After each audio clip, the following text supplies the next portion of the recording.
السلام عليكم متابعي قناة حكايات. لا تنسى الاشتراك في القناة دعما لنا لمزيد من الإبداع والتقدم.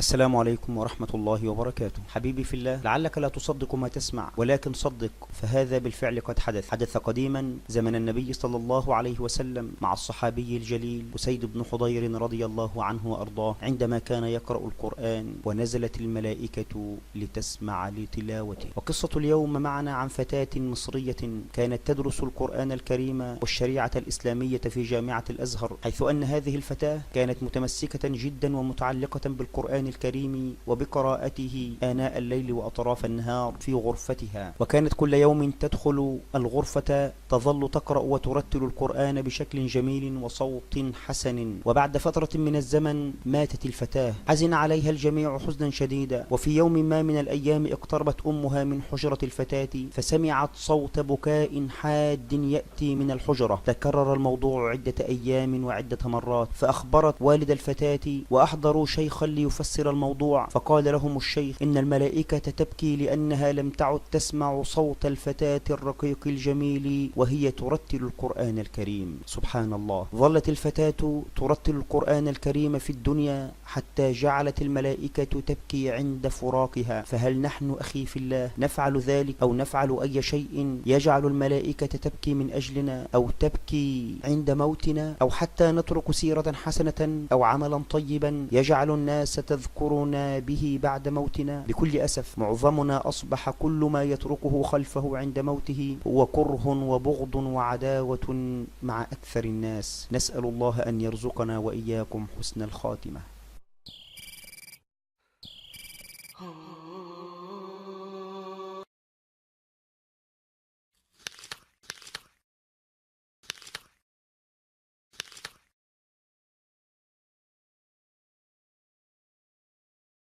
اشترك الآن ليصل كل جديد لتعرف كنوز الإسلام وتأخذ جبال الحسنات.